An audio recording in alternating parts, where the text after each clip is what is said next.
All right, welcome everybody to the second ever Inkyapper's podcast by Team Arcana. I am your host once again, Vo, and once again I am joined by Christian and Nate. Welcome everybody. How's it going? Yes, Christian got that waffle maker there. We will be addressing that in here in just a little bit. Congrats to him.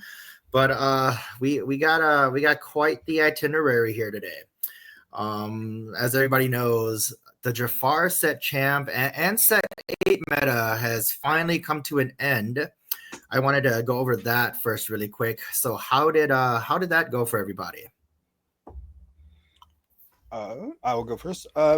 So this set champs as a whole was, in my opinion, my worst one. I started off 2-3 in 3 different events. And I think that experience, aside from I did get a mat, so I'm not even complaining about a format I didn't get a mat in, but that experience encapsulates what the whole meta was to me, right? Like you play a deck, you put it together, you expect to see things, you see everything else, and you just go, all right, Disney Lorcana. And honestly, I was very happy to be over with it by the time it was over. I got to try some different stuff. So like my other big story about this is my journey into trying Diablo Devoted Herald for the first time for like tournaments. And that was a cool card, but I probably got to him at the worst time. Like I could have gotten to him at any other time and he would have been way better. But it was still interesting to be on the other side of that card, because sometimes when you lose to it, you go like, this card is unbeatable. How do you ever stop it? And then you see a lot of the flaws after you've played a card. So I think that's a good experience for just about any card or any deck. As a whole, will not miss set 8 after playing it this last time around. Go ahead, Christian. Yeah, so when I talk about the set 8 like set champ format, I also got to talk about me and Hannah's experience, because we culminate our Jafar and kind of our set champs experience quite a bit. So we went to quite a few. I went to probably like 7 altogether, something like that. It was an insane number, because I love going to these stupid set champs and whatnot to fight for my $30 card and whatnot. And then Hannah went to about 4. I won one of those. Hannah won one of those, and I made top 8. We both made top 8 at quite a few. So we walked away with like a good number of Jafars, whatever that means from a monetary standpoint or whatever. I thought it was enjoyable, but it was probably one of my least enjoyed set champs. Kind of similar to what you experienced, where there is like a lot of variance that happens in this format because there's a lot of decks that we played, right? Like everything is at the highest level that it can be played as, power wise, because we're got full set 1 through 8 cards. Every color has their own broken thing that it can do, and from doing that, every deck has a matchup that it loses really terribly to. And so if you pick the wrong deck for the day, you're kind of just, you know, out there already, which made it difficult for me to enjoy for the most part. I did also try lots of different decks like you did, Nathaniel. I made top 8 with a couple of different janky brews. I played some green blue items, played some Trinidad for the first time. It was a good time.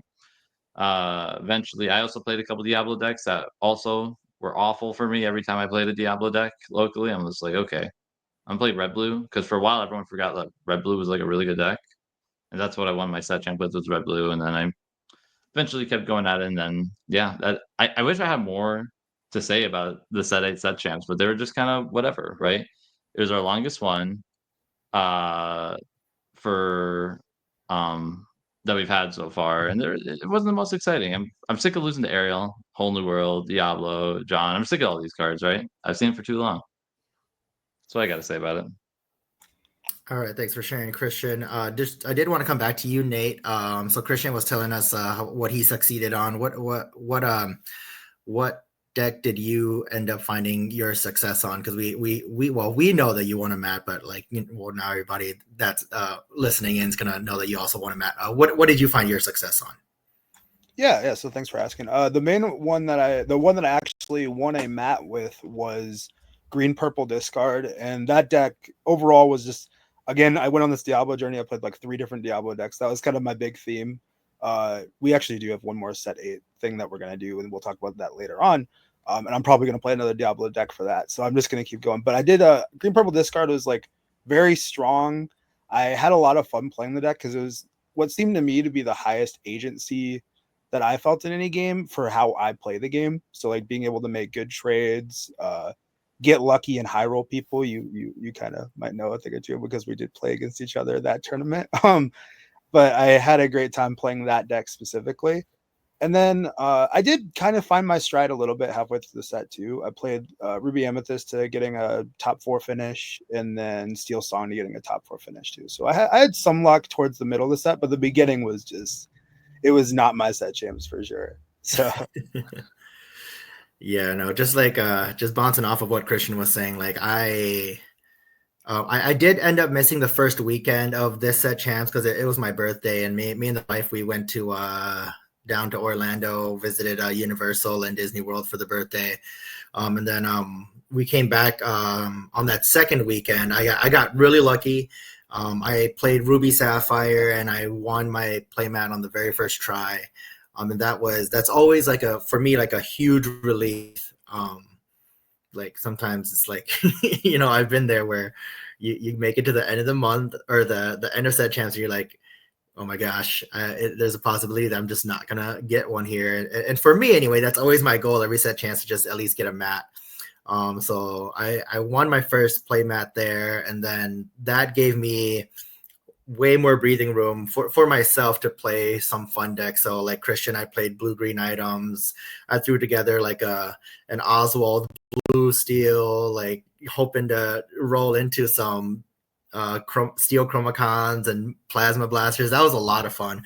And a few other ones. And then towards the end of set champs, I'm like, and I didn't do good with those decks. They were just for fun, and they were a lot of fun to play.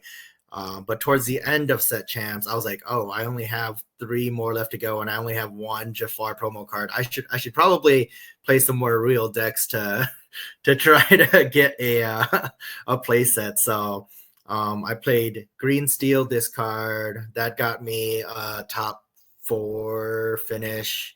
And then I played what was another one that I played? I played Ruby Amethyst, and that actually technically got me a second playmat, which I split with the other guy. And did you cut it in fourth half? Card, we didn't cut it in half. Okay. But since we already had mats, we were like, we'll just sell it, cut it, split the difference. And then the fourth, what I got my play set on was Steel Song. That's what it was.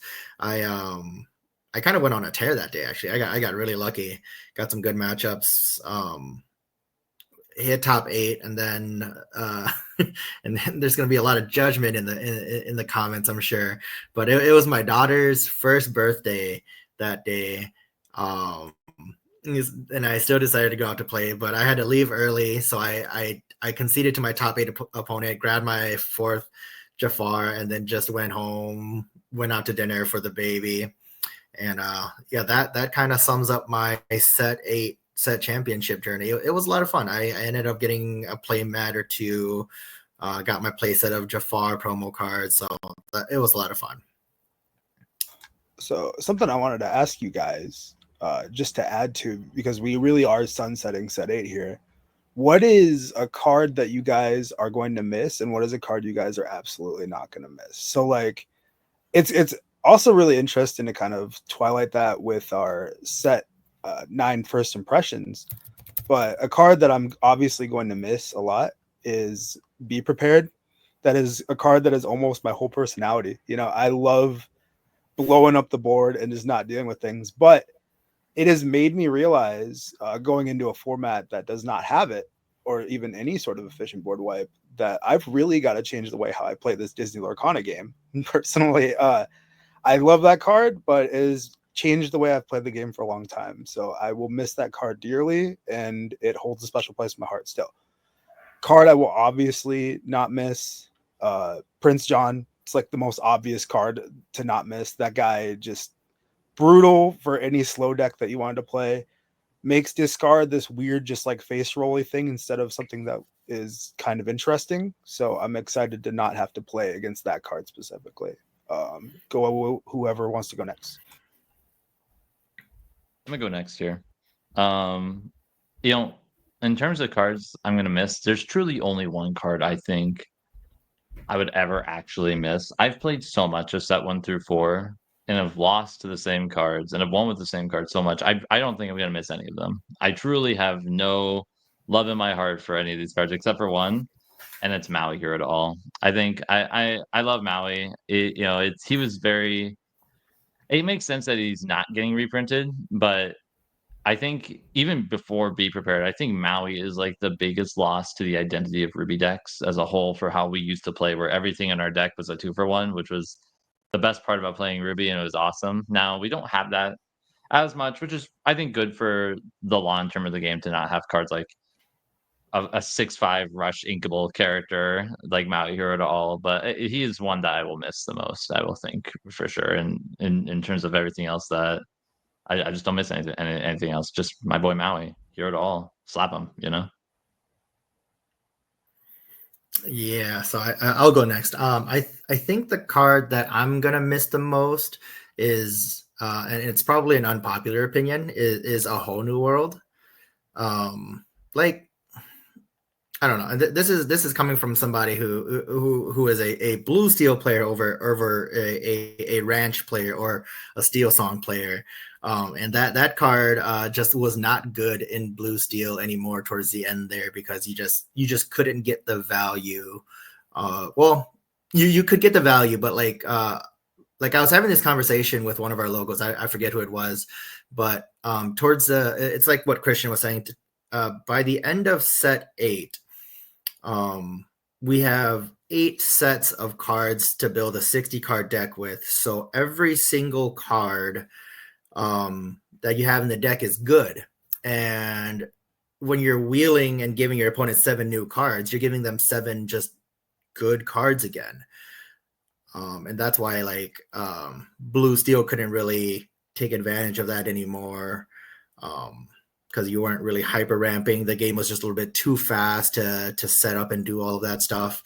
Obviously, not going to miss it too much for like the Amber Steel variant. That really felt like the only deck that could really take advantage of A Whole New World, being able to cheat out things with all their singers every turn and then just wheeling it again. But I think without the singer package and all of that stuff, I think A Whole New World could probably have stayed, but that's just my own opinion. And then that's a card I wanted to stay. A card that I am not going to miss is Prince John. That's and this is coming from somebody who plays him pretty often, but it's more of a, when you have to put up results, you gotta just kind of play the cards that are good. But I'm definitely not going to miss that card. Can we talk about your love of Whole New World and how much you always come back to this card ever since set 1 all the way through? Even like you said, like Amber Steel's the only one that could really use Whole New World. And you're right. I think the world would have been okay if Whole New World was still been reprinted. But man, you love that card so much so. Yeah. I just like to draw a lot of cards, and it's a double-edged sword. It is the card that draws the most cards. It is the card that draws the most. It's a lot of cards. You know what you can do, Bo, if you want the full Whole New World experience afterwards? You can just play the new Eye to Eye card. It basically feels the exact same. I'm going to spend all this ink to give my opponent a bunch of cards and say go. That's basically what it is. Same thing. He's releasing the secret tech. Stop. Cut this man out. Cut this man out. Come out. No, our yellow red Eye to Eye deck. Oh man, but yeah, I'm curious to hear what everybody else his opinions are. So go ahead and leave in the comments, like, what's a card that you're happy to be leaving, and a card you wish would have gotten reprint. Because at this point we've seen all of the reprints now. So yeah. So please put your memorials for Maui Hero all in the comments for me, please. I'd love to read them. And Be Prepared. I've made so many memes about Be Prepared and my missing of it. If you go to my TikTok, you will find all of them. Anyway, so boys, we should probably transition a little bit and talk about the waffle in the room, or the elephant in the room. There's something that I have a feeling Christian's gonna want to talk about, and I'll give you first word on it. You're not wrong. Yeah. So yesterday we had wrapped up it was a Winnabox at VB Games in Northfield, Minnesota. But um, the twist to it was that it was going to be a set 5 through 8 only with confirmed reprints. So it was basically our first test and kind of taste into what the post rotation Fabled format kind of looks like. Without the 33 new Fabled cards, which I truly don't think added that much, I think, to the format to impact it too heavily. At least early on, I think. I think it was a pretty good indication of at least like what it felt like playing in the event. Now, to preface this, we call this a waffle maker tournament, but the truth is, it was a win a box. First place won a box, and second place won won a waffle maker. Now, the last time VB Games hosted one of these, it was an air fryer, and your boy Christian Young here got to the finals and conceded because he really wanted the air fryer. And what did he do this time? He got to the finals, and he didn't fully concede. He did split the box this time a little bit. So I got 8 packs out of my box, or out of the first place box, little and I got the Dr. waffle Basilier maker. adjacent behavior brokering the waffle maker deal, I will say. I definitely broke her a little bit. And the truth is, I wasn't going to until Hannah, like, I got up and Hannah grabbed my arm and she said, ask to split first. I'm like, and Hannah knows better than me in every situation in life. I'm like, I'm going to try this first. And so we did it, and there we go. So I got 8 packs in the waffle maker, and it was everything I could have ever hoped for. My daughter loves waffles, by the way. And it's this goofy little Mickey Mouse like waffle maker. It looks more like a pancake, but it's a waffle, right? So I haven't opened it yet and made waffles, but tomorrow we're going to be feasting on some Mickey Mouse waffles.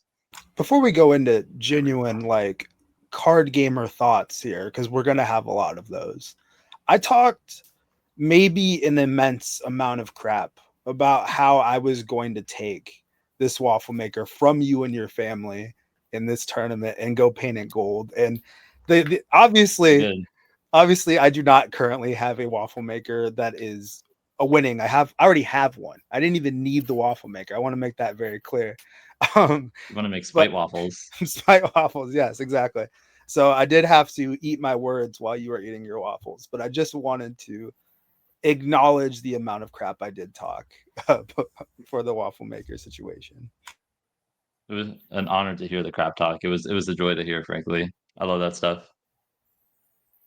For me, insert every excuse that I could make here to say why I didn't win it.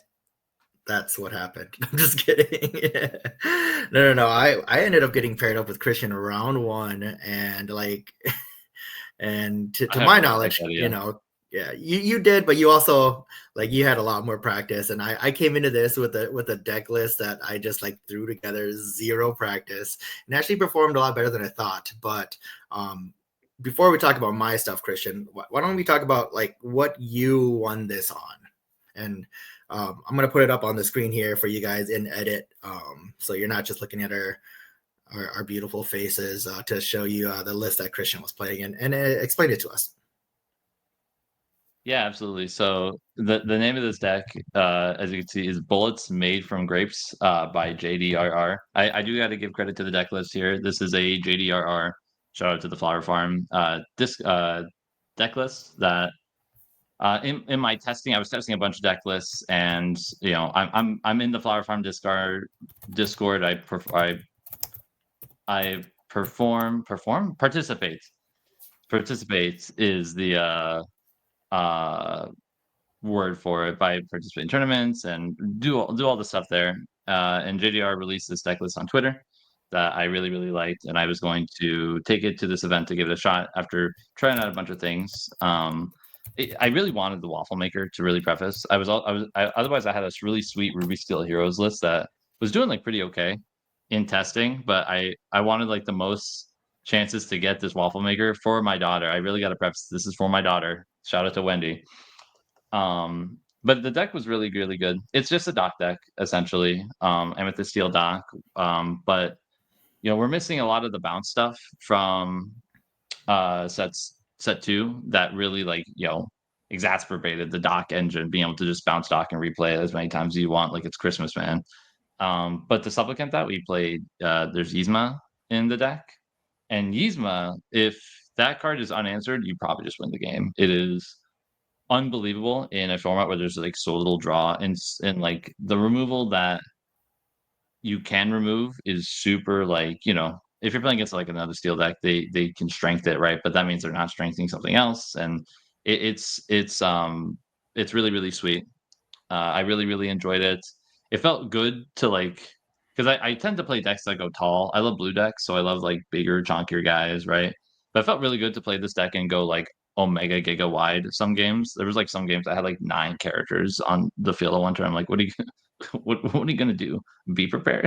It's not in the game, dirt. Yeah, it's not there. Yeah, exactly. Weep. Though I did get under the seed in top 4, which promptly made me lose the game because I played really hard into it without thinking. But the deck was super, super good all day. And I can't have more nice things to say. Shout out to JDR. He did all the work on the list. I just like took this install. I can't remember if I added these or if these were a part of the list at the time. I think the list that's online right now that he posted doesn't have these, but I did throw 2 big tinks in there because I just like that card. And it was okay.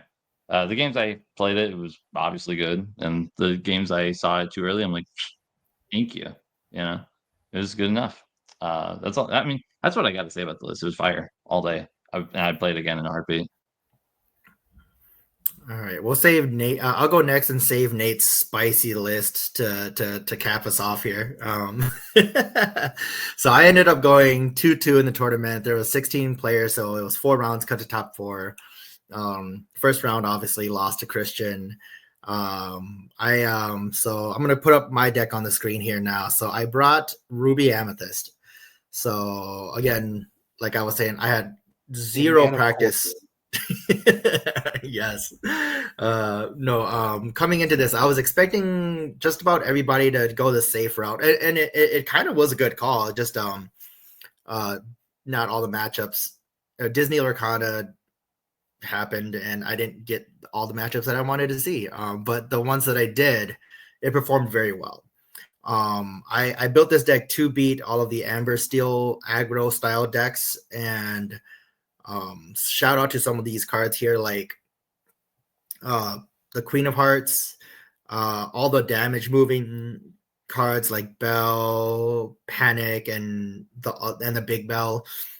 Those cards just made Rhino a non-factor in our games, and then whenever they try to go kind of quick, the Meta Medusa 3-drop, which is locked to only Ruby Amethyst, it just destroys their tempo because you do 2 damage to one of your characters to bounce one of their characters up, and you can usually find a way to leverage that in your favor. Like the on curve combo is you hit the Queen of Hearts with it, deal 2 damage to her, bounce something up, and now the Queen of Hearts has 4 power and can just take just about anything out on those early turns.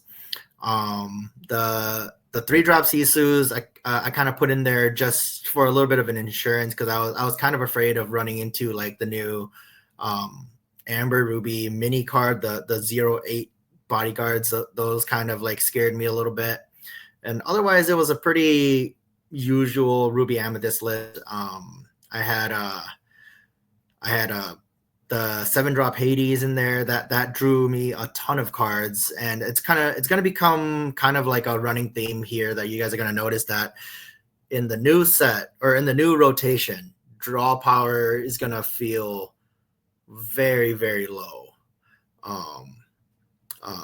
Like we'll talk about this here in a little bit from our experiences, but yeah, where we used to go through almost our whole deck in a game, you realistically are lucky if you go through half of your deck in this format. But Ruby Amethyst, that's the deck that I choose to try just to counter the Amber Steel. I ended up losing to Blurple, which is kind of the bad matchup I didn't want to see. I did take it to 3, which was okay.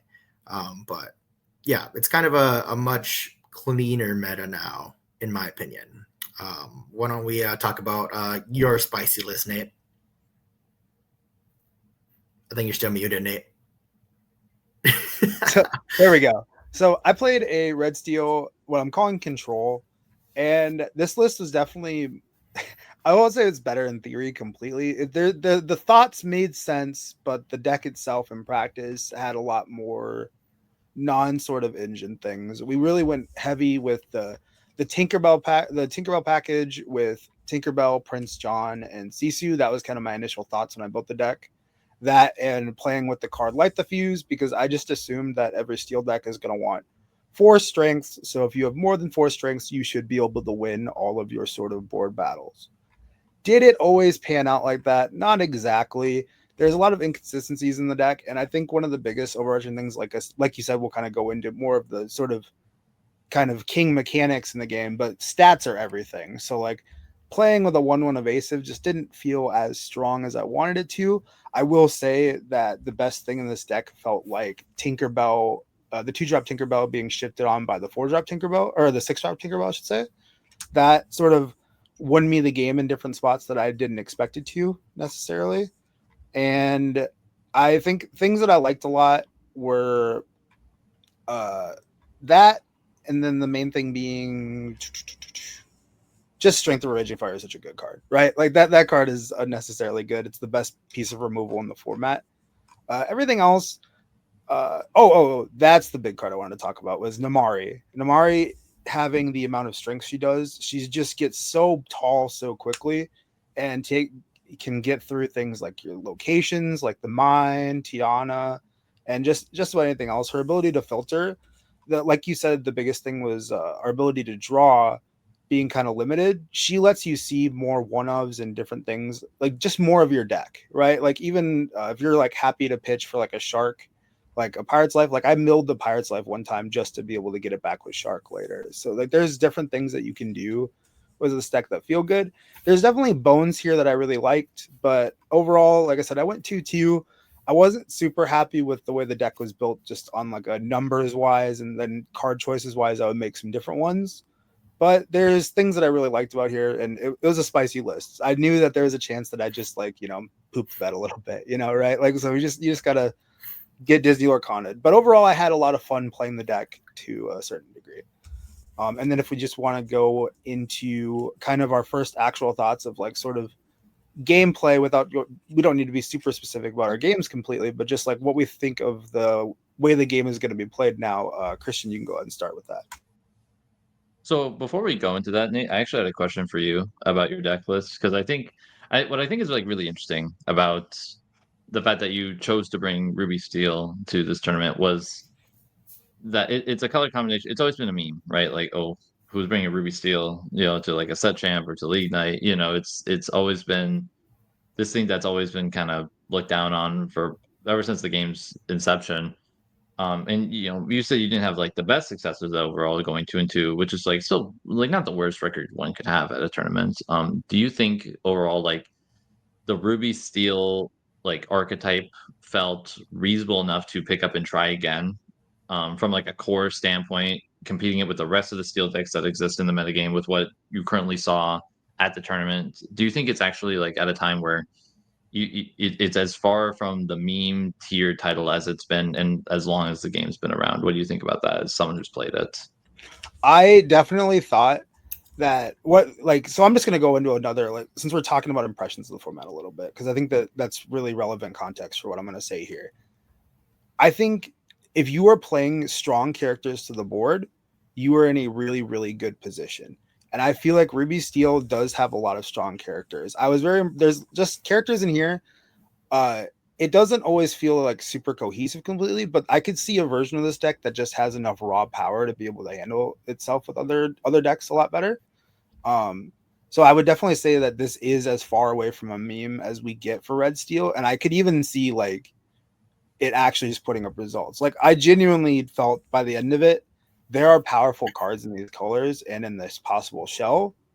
I just didn't have the right ones or the right numbers of certain cards. So I genuinely think like this is something we could definitely see again. And I wouldn't be like, I won't raise my eyebrows too hard if I see a Red Steel player at like a set champs or any random tournament we go to, for sure. So yeah. In my round 4 in the tournament was against Becky, who was playing a Ruby Steel deck, and I can confidently say I think it was probably my hardest matchup all day. For kind of the same reason you did. Like in terms of the deck build, there's a lot of just core steel cards that are just super strong in the format that every steel deck is probably going to be running 4-ofs anyway. And so you have this equal ground. But the Ruby cards are not they help in this mid-range battle in a really efficient way that I think can let that color combination shine really hard. Where originally a lot of people were thinking like this is going to be like a really aggressive metagame, and I think down the road we're really going to see this super heavy mid-range metagame again, where there's some standoffs going on, very kind of sealed plus, right? And we kind of saw this at the event, not to get too far ahead of us and our itinerary for discussion here. But I think it's so cool that we can confidently say that like Ruby Steel has maybe some place here. Maybe it's not the best deck in the format, perhaps, but like it has some tools that allows it to not just be this dead in the water archetype like it's always been. It has things it can do now, which I think is just super cool to say. And the only thing I would add to it with my experience playing it here was it's still going to have one of the problems I think it had at its core a little bit before, but less so, which is you kind of need your opponents to exert their characters to do things. That was like one of the biggest things I found. There is one specific match I had against another Ruby Amethyst player that was there that I needed him to do something, and we both just kind of spent a lot of time staring at each other, and eventually I wasn't able to keep up in certain spots. So that's like the biggest, I think, core problem with the deck. But I will say, thinking about that and playing through that, there are cards that can mitigate that, and those are things that are kind of on my mind. Like the first one that comes to my mind that I don't mind like revealing is, it's not really a spice card. I think it's one that people are going to think about, is the 4-drop Mulan that's uninkable and can hit ready characters. I think that something like that can help you kind of break those board states a little bit up is something I'm going to be more interested in if I look at Red Steel in the future. Vo, if you have any thoughts on this, or if you want to kind of lead the discussion anywhere. Yeah, no, I was just letting you guys go off. Like I have like so much that I learned from this small event. I don't think that I was expecting to have taken so much back from this little 16-person tournament, but I think the biggest thing for our viewers is like everybody that's been online is kind of like been hearing like, oh, aggro is going to be rampant, and that's all that's gonna be. And I think from our experience, we can all like collectively say like aggro is not gonna be the issue. Like there's some, like all the decks that I saw kind of were built to kind of just beat on aggro, and honestly, without all the draw stuff right now, I don't believe you have enough just enough reach to just aggro out games. We're losing a lot of stuff like goats and stuff like that. I think you'll get some more mid-rangey aggro-y types. Like I've always kind of felt like Amethyst Steel is probably going to be the closest thing to an aggro style deck where, you have the reach with like the white roses and the giant cobras. But I think at least for set 9 meta, I think gone are the days of aggro decks winning on turn 4 and such. That's just my first impression of it, which is what we're going through. And I think based on, or like just going off of what you were saying, Nate, about the board states where you're just kind of staring at each other and it's kind of hard to interact. I think that's kind of a good and a bad thing. Like if we're just staring at each other, nobody's really getting to 20. So it's going to be kind of up to the deck builders to kind of, learn where we can break that parity, which is cards like Strength of a Raging Fire, or, cards that can challenge in. Otherwise, in some of our games where we just weren't drawing into our interact cards, we just laid bodies on the board until one of us had literally 20 on board, and we were just like, all right, quest to 20 all in one turn. But I don't think the game's going to end up being like that, but you may see some games like that, and I think I'm okay with that. and something I kind of wanted to add to that too is just this sort of idea that we're going to have more need to break boards. Like that's I think the biggest overarching thing. Like cards like Elsa are going to be at a huge premium. Is anything that gets you out of those sort of parity situations are just going to be like way different here. And then this is kind of like a weird. I like to think of the game on like a very like weird macro level too. Just for like as terms of not just like super competitive players, but your random person who's starting out. One of the things I really like about this format is the actual amount of engagement you're going to have to do with the board and like the way you play the game. So like one of the biggest things we saw last format that I think was kind of maybe even bad is if you had one of the top tier decks last format, you would probably just like look like you're almost playing a different game from somebody who's got like a starter deck. And I think that one of the really cool, interesting things that we're going to see with this format is you're going to be able to like kind of lead players into like being able to see like, oh, that's like a really good quality character right there, or that's something like you can really see. Like I get where we ramp into different things and like, oh, this character is really good, that character is really good, and we're kind of still playing the same game, but your deck does a better thing, and I think that's really good for the game. It's just a thought that I had. Yeah, it's interesting because like in the deck building that I've done and kind of the stuff that I've seen is like it.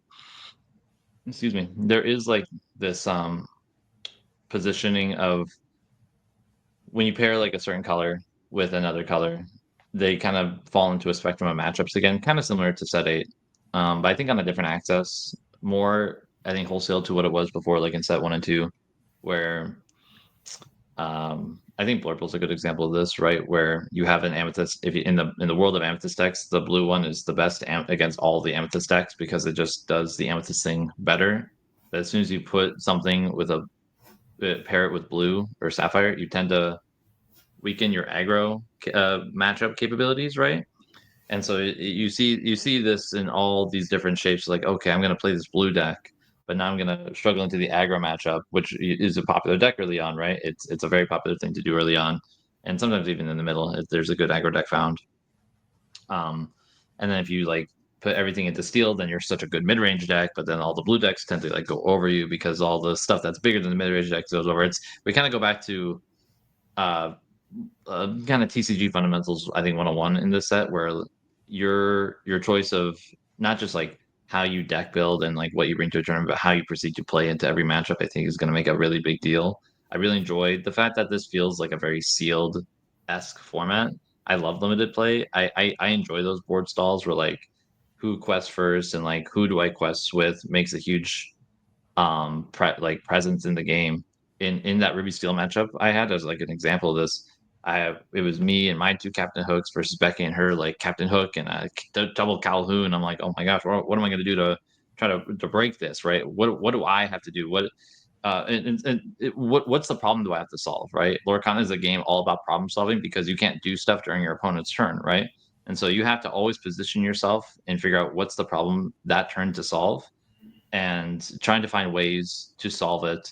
And trying to think a couple turns ahead is so important now, I think, compared to anything else. You can't just blow someone out with the best hand that your deck can do. Every deck has something that just like, okay, I have to think this through and consider the following turn and what they need to do to set me up for the best turn, right? I had quested a hook to give Calhoun value to Becky so that I could swing like a dock into their exerted 1/2 hook and move 1 damage from my bell from that hook or my dock to that hook to kill it, so that I could set up when they swim with the Calhoun, my bell to take out the Calhoun and my second bell that I had in my hand to eat the second Calhoun. And now I'm super ahead on board, but I had to exert to do it, right? And that's like and that's like some of the things that you have to consider when these like grindy mid-rangey steel decks that you have to do, right? It's a really fun problem to solve, I think, as a player standpoint. Yeah, no, for sure. And I'm like, I'm probably repeating myself to Christian and Nate here, but like for the viewers out there, I think this set is really going to allow the best players to express their skill. That's not saying anything about me, by the way. I'm just waiting to get blown out by all these by the likes of like Scott Markisons and stuff like that. But it's also like you know, it's also a good feeling where, you know, you lost because you were outplayed or outskilled. And for me, that's my preferred way of losing, rather than just, oh, my opponent drew an unbreakable hand and I just had no say in the game at all. That's just my own personal philosophy on the game, and I think I'm looking forward to that. I could be proven wrong. Like, you know, there could be some unbreakable hands coming with the 33 or so new cards coming in to change everything, but you know, I'd like to think that we're going into a meta where skill matters a little more. I do think that one of the big important things that I really was thinking about is you don't just get to errantly win games either.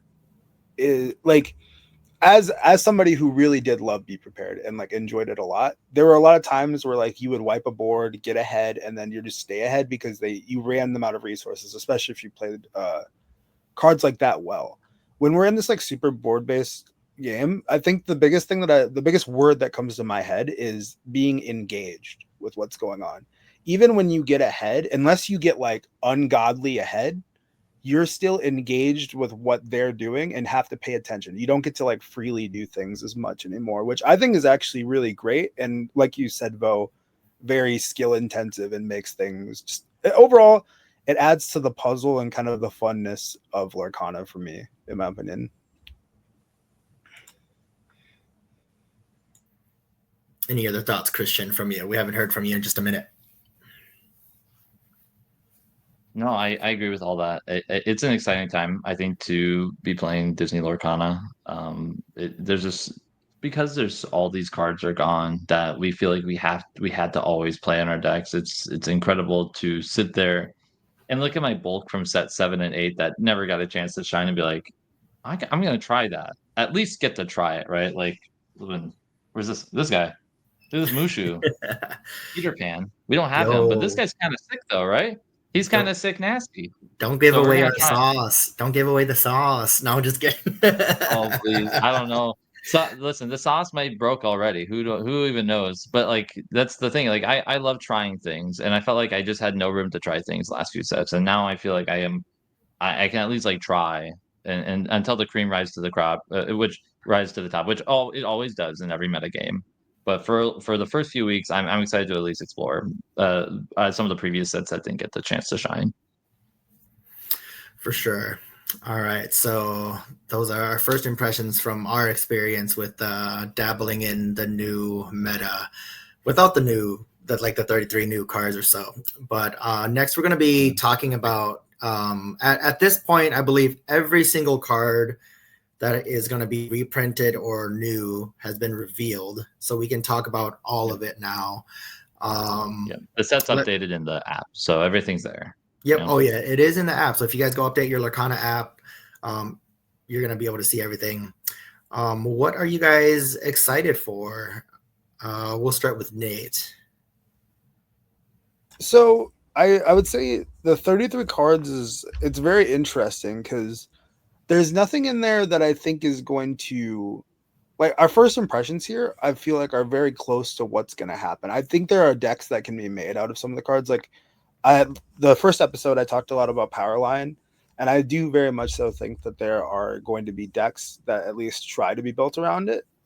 But there's nothing in there that I've seen that I think to myself, this is going to break things. Like, we're fine until this card gets here or something like that. There's just a lot of, like, interesting cards in these 33 cards. The song stuff is, like, has me the most fascinated. So whether that's red, green, red, blue, whatever we end up doing with that, I'm pretty fascinated by it in general. And I think the red decks very specifically, with that 4/3 power line that can gain rush when you play a song, that might help those decks out a lot if it feels like it needs it for the aggression. And then in general, I just think that they did a good job of kind of keeping the power level uniform for what we as players can't always see the vision of what's going to happen. So like when we see certain cards in the last few sets, we're like, why would they print this Disney Lorcana card? This thing doesn't make sense. And then all of a sudden now we're looking at like bulk legendaries that are now $10 to $20 that it's pretty crazy. I mean, I think Aurora is the one that's got the most hype, the 1-drop Aurora that like is going to let you ramp into stuff. But even that, I think things are really interesting, and I'm very excited just for the format they've kind of crafted for us. Like I said, it's one of those times where you can really see like, oh, I don't know anything when I see a card being printed, you know, until it's in my hands and I'm playing it against Christian here or whatever, you know. Go ahead, Christian. Yeah, I agree. I think it's weird to like look at the set of Fabled in the lens of like, here's the new stuff, which is just 33 cards, right? It's such a small pool. But I think for the most part, they did at least a good job making them like somewhat distinctual in some capacity, like you said. I think the only one that I think out of the 33 is going to make the biggest splash early on, because early metas tend to be really aggressive early on, is the new Lilo super rare that gives all your guys Challenger +2 when you play her. I think that card is bomb diggity. It's probably, in my opinion, it's probably one of the best revealed cards in the set out of all of them in terms of playability. In my opinion, it's a little boring. It's a steel card. I think all steel cards are kind of boring. Let's be like completely real here. What do they do? They're just efficient, and I love efficient cards, right? But it is a little boring. But the card is going to be really good, and I think super super sought after. But I think a lot of the other cards that I think the rest of the cards, like you said, are at like a good power level that they do enough unique things that there's not other things in the game that like overshine them. Like Power Line is a good example. There's not much that does what the Power Line decks do. I think Dumbo is another good example. Like this very like key archetypal focus card for evasive decks that I think is probably just too slow early on. But once we get into like the more mid range, more control stuff, like that card can now kind of pop off where like, okay, the gamers are slow enough to where, oh, I can slam this 4 cost on 7 ink and draw 3 cards and gain 3 lore. And now parity's broken that way, right? It's another way to break parity, because even though you exerted a bunch of stuff, you now have way more cards. You have better card economy than your opponent, right? So I think, but again, only in specific meta games. But I think overall it's pretty exciting. I think a card that I'm excited to play with. Again, it's probably bad, but I think at least it's like cool enough to try, is that new Milan, that when you quest you get to look at the top 4 and grab a princess or queen, or maybe it's just princess, but one of the two. They've really tried to push this Amber Sapphire princess archetype since set 1, and they're like, we're gonna try it again. Let's get rid of all the good stuff and try this again. It's probably gonna be terrible again, but if anything that says like draw a card or gain a card on it, I think is absolutely worth considering right now, because there's just nothing that does it, man. There's nothing that draws cards, so you got to at least consider all this stuff. I think the princess stuff would have worked if Rapunzel stayed. Like search top 4 for Rapunzel. That would have been the sauce. That'd be hot. There's just no. That's the thing. I don't even know. Like, what are you searching for when you like look at the top 4 for a princess? Right. My first guess is like the sweet. More princesses. Right. We're looking for more princesses. You can't even find like it's sad you can't even find the new like the Hans that they reprinted. That is like your reach card. Like if you're stuck at like if you quest a 19 and you need the reach, you can't even grab that Hans because it's not a princess, right? Dude, like I will say that was another example of like them. Well, I'm really glazing Ravensburger on this one, and I don't mind it, because them crafting the format here, we all kind of, I think every yellow player got really sad when they're like no Rapunzel. But if you had Rapunzel, just a little bit that we played of this format, if you had Rapunzel, oh my god, just absolutely disgusting. Do anything. Just yeah, what would you do? Just horrible. So I am very thankful already you have to consider like around. You already have to like heavily consider like getting Bell trapped, right? Like, oh, I can't accept this 3/3 into anymore. I'm gonna get blown out by Bell. Dude, not even getting Bell trapped, just getting Bell Elsa. Dude, if you get Bell Rapunzel, or Elsa Rapunzel or anything, it's oh my god, dude. Like this, I'm so glad that card is not around. Man. Princesses can do other things.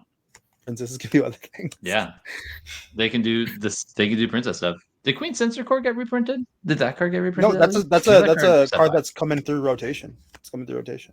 Yeah, I was gonna say you guys are flipping cook. Now, dude. Now, if you can stop giving away the spice, we'd really appreciate that, Christian. All right, slow down a little bit. Yeah, Christian, we're traveling to a lot of stuff. So stop giving away the sauce. Everybody's just gonna know. You're right. When we break the princess deck, can we all agree to dress up as a princess that is in the deck, right? Yeah, of course. I'm calling Bell. Of course, absolutely. You guys are all gonna ditch me when that happens. I'm gonna be the only one dressed up as princess, and none of you are gonna show up with the deck and dress up. That's what I'm hearing out of the loose teeth right now. I'll dress up as Rapunzel. I gotta grow my hair out a little bit. Gotta be more Christian adjacent. There's no Rapunzel, man. You can't play Rapunzel. It's not in rotation. There are ones that there are other ones that are rotated. They're just not very good. Okay, they're just not very good. I guess I'm defaulted to Mulan. I think I have to come as Mulan for. I didn't want to say it. It's just being typecasted, so I got it. You know what? I'm just saying. Inkyapper's canceled after 2 episodes. It's happening already. Oh my god.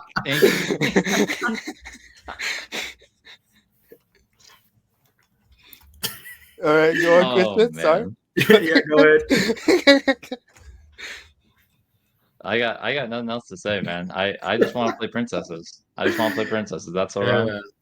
No, I think it'd be cool if that deck became a real thing, but who knows? Here's the thing, though. Like, I think everybody is very scared of Amber's Steel, and rightfully so. It did do well. I mean, it was the deck that got technical first at the tournament that we played at.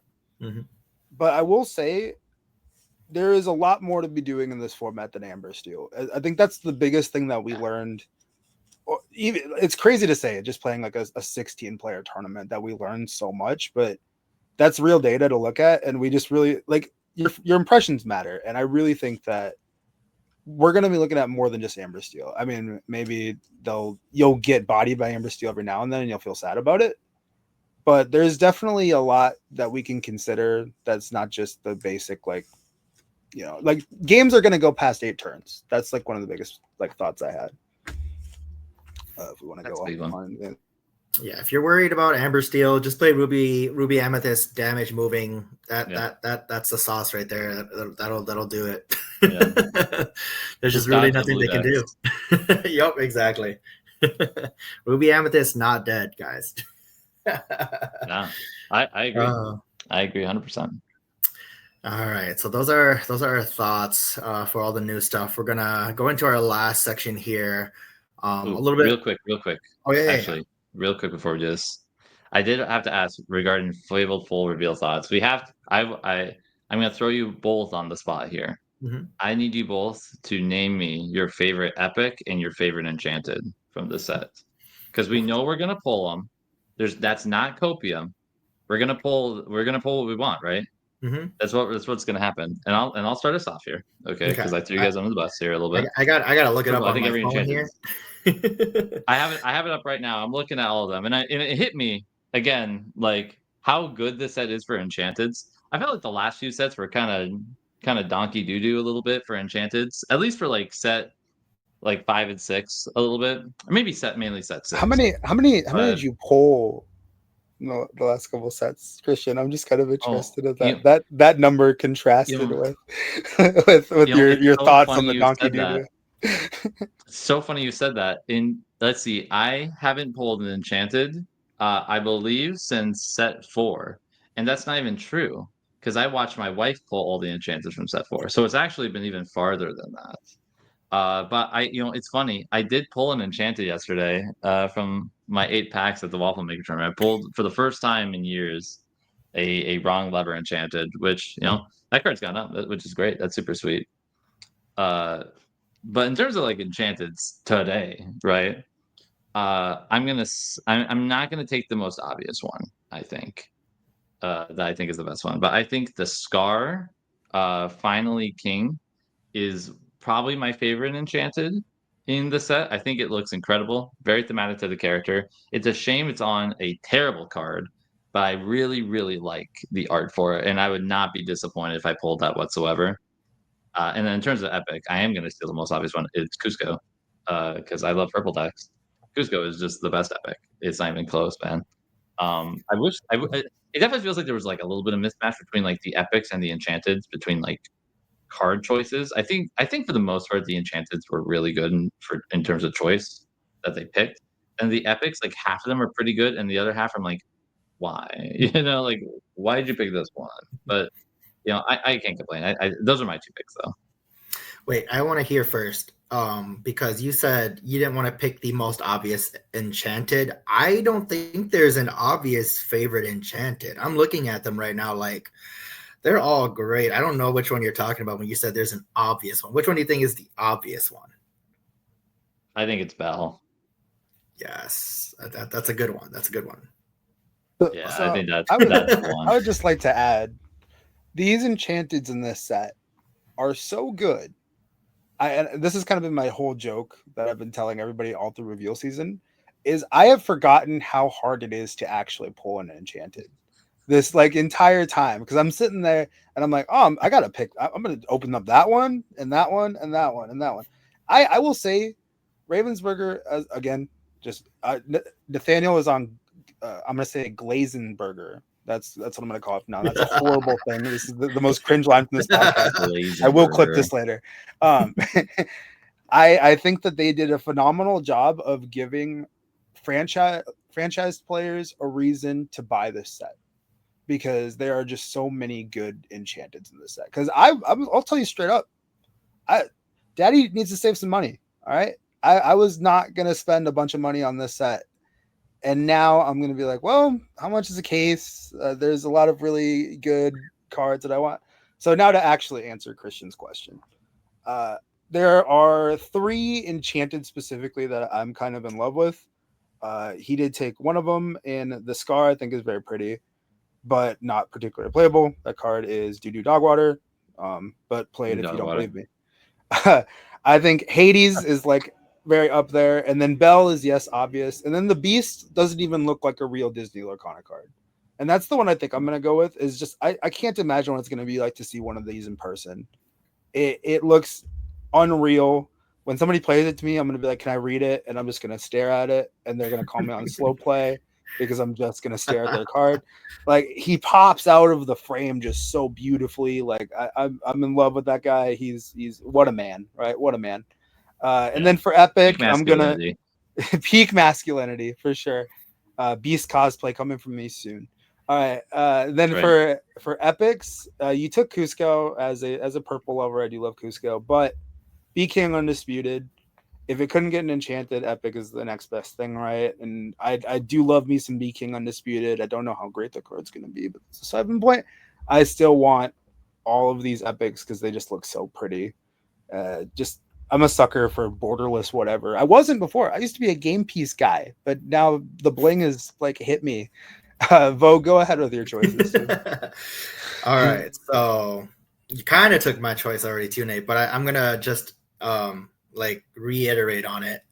The Enchanted Hades is probably like my number 1 chase card. I've played that card forever now. So your boy is gonna try to get a play set, and we're definitely gonna max rarity that out. Rip to my wallet, but and then for my Epic, I'm looking at it now. I think the card that really stands out to me is the new Goofy card. When I first saw that card, I was just like that.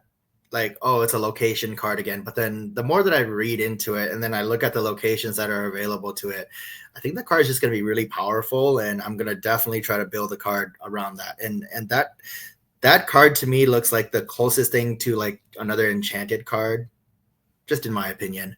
And I think the card is just going to be good. We were talking about it earlier, where card draw is it's literally going to be a luxury now to be able to draw a lot of extra cards, and him just being able to draw extra cards is just another cherry on top. But that is all of our card reveals, I believe. We're coming up at an hour here, and we're gonna try to keep it, all of our podcasts here are on an hour. So we're gonna move on to our last subject, which is something that's very local to us here.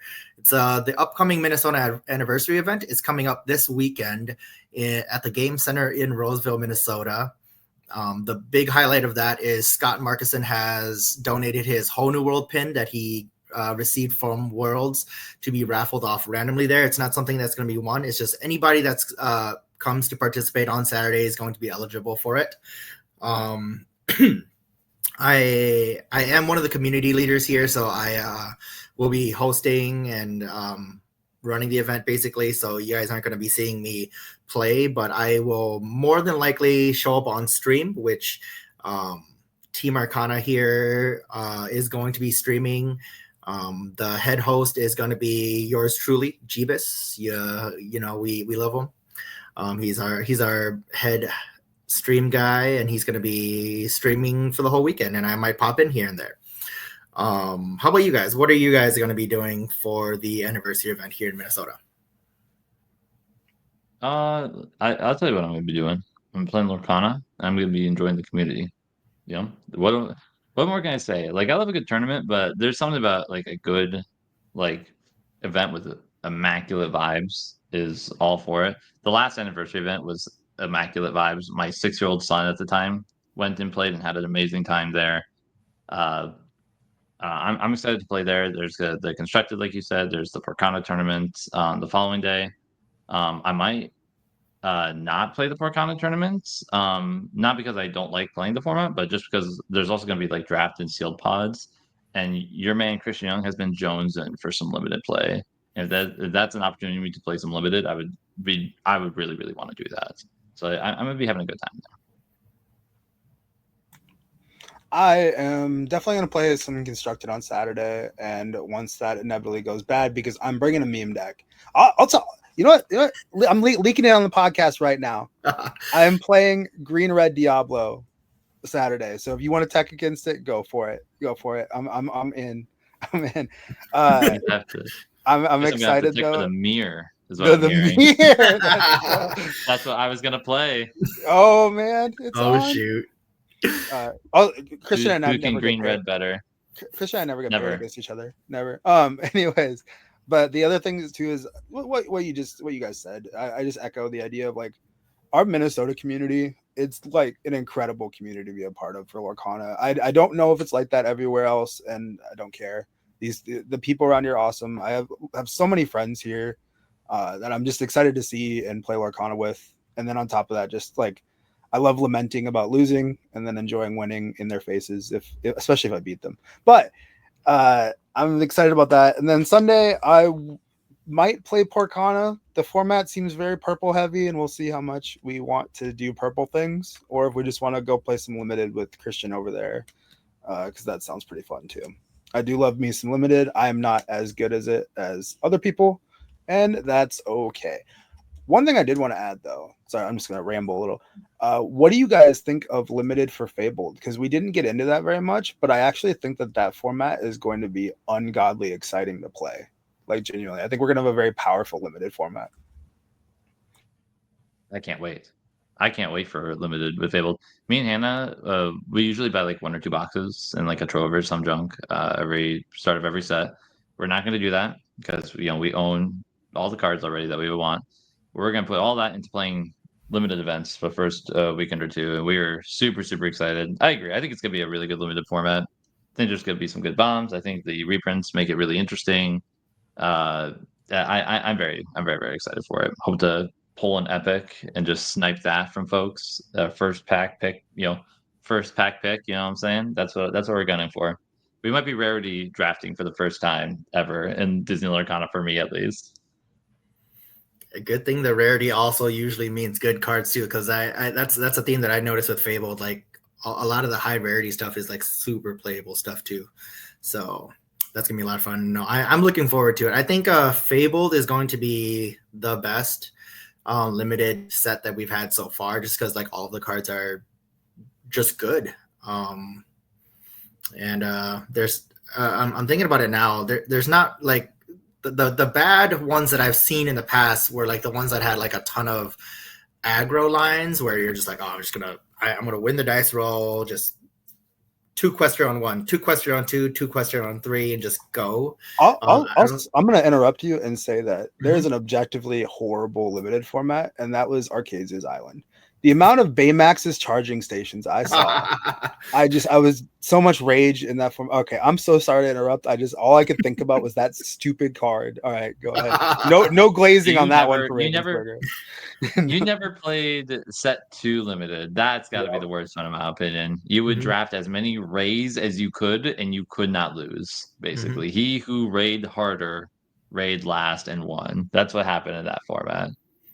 Yeah, and there's no I don't think there's, I don't know, at least that I'm thinking about it, there's no obvious bombs. Like you were saying, set 2, you drafted Sad Beast, you won the game. You won the match. Like just no coming back from that. Yeah. Oh man, but you should do an episode on Limited for Fabled for release weekend. That'd be kind of fun. Yeah, we should. No, for this weekend, we're gonna start opening up a lot more avenues, I want to say, for our social media for the team. So and hopefully I think basically the entire team's going to be at the Minnesota event, so we're going to try to post up some videos, some shorts, some clips onto all of our different social media sites. We only have a few open up right now, but look forward to that. That's going to be a lot of fun. I know our channels all look kind of blank right now, so if you are watching now, consider yourselves early founders, adopters of the content here, because Arcana stonks, baby. You got to invest now. Buy low. Don't ever sell it. Let's go. Yeah, no, hang on. We only have good stuff coming, so don't forget to. Actually, we got a little cool thing here. Let me just put it up on the screen here. Boom. Like and subscribe. We are professional now. We are YouTubers, guys. We are YouTubers. Yep. Next step, we're getting some of those sick preview boxes that I keep seeing videos of, and man, I want it. They're iconic in our preview boxes. Yeah, before you know it, we're gonna be revealing cards on the channel. Fingers crossed. Ravensburger, please. Please shoot higher. We're gonna be making cards for Lorcana by the end of next set. You know next to Candio, baby. Next to Candio. Oh man, we're manifesting already. That just should be. Everybody knows I'm a Ravensburger plant, guys. Did you hear me talk about them this whole podcast? But all right, well, I think that's. Do you guys have anything else left to say, or? I'm good. I got nothing else to yap about. Right. Thanks for listening if you made it this far. Yeah, thanks everybody for listening, and we will see you soon. So goodbye, everybody. Take care.